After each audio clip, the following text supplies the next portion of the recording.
وبرکاتہ بسم اللہ والحمد للہ والصلاة والسلام علی رسول اللہ اللہ اکبر لا الہ الا اللہ اللہ اکبر وللہ الحمد اللہ اکبر کبیرا والحمد للہ کثیرا وسبحان اللہ بکرۃ واصیلا اما بعد.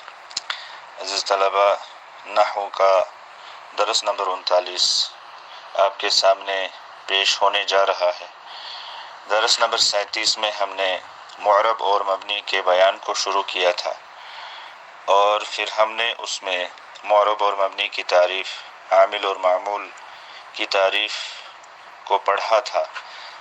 درس نمبر 38 میں ہم نے اعراب کی تعریف کو پڑھا اور پھر اعراب کی تقسیم اول کو ہم نے پڑھا. آج ہم اعراب کی تقسیم ثانی کو پڑھنے جا رہے ہیں. اعراب کی تقسیم. معرب کا اعراب کبھی پڑھنے میں آتا ہے اور کبھی نہیں آتا ہے. اس لحاظ سے بھی اعراب کی دو قسمیں ہیں. نمبر 1 اعراب لفظی، نمبر 2 اعراب تقدیری. اعراب لفظی کس کو کہتے ہیں؟ جو اعراب پڑھنے میں آئے اسے اعراب لفظی کہتے ہیں. لہذا پہلی 3 مثالوں میں زید کا اعراب بالحرکہ لفظی ہے، جیسے جاء زید، رأیت زیدا، مررت بزید. ان تینوں مثالوں میں ہم دیکھ رہے ہیں زید، زیدن، زیدن. زید کا اعراب پڑھنے میں آ رہا ہے. دو پیش، دو زبر، دو زیر کو ہم یہاں پر پڑھ رہے ہیں، تو یہ اعراب بالحرکہ لفظی کہلاتا ہے.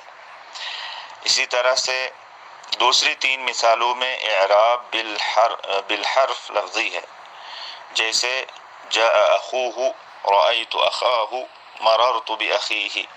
تینوں مثالوں میں ہم اعراب کو پڑھ رہے ہیں. اخوہ میں واو کو ہم پڑھ رہے ہیں، اخاہ میں ہم الف کو پڑھ رہے ہیں اور اخیہ میں ہم یا کو پڑھ رہے ہیں. تو یہ اعراب بالحرف لفظی ہے. اس کے بعد اعراب تقدیری کس کو کہتے ہیں؟ جو اعراب پڑھنے میں نہ آئے اسے اعراب تقدیری کہتے ہیں، جیسے جاء فتن، رأیت فتن، مررت بفتن، مررت بفتن. تینوں مثالوں میں ہم دیکھ رہے ہیں کہ فتن کا جو اعراب ہے وہ پڑھنے میں نہیں آ رہا ہے، اسی لیے ہم اس کو اعراب تقدیری کہیں گے. کیونکہ رأیت فتن میں ہم تا پر 2 زبر پڑھ رہے ہیں، یا پر جو الف ہے اصل میں الف مقصورہ، تو اس کو ہم نہیں پڑھ رہے ہیں یا اس کا اعراب ہم نہیں پڑھ رہے ہیں، تو اس کو اسی لیے اعراب تقدیری کہتے ہیں، یعنی چھپا ہوا اعراب، پوشیدہ اعراب. رأیت جاء فتن، رأیت فتن، مررت بفتن.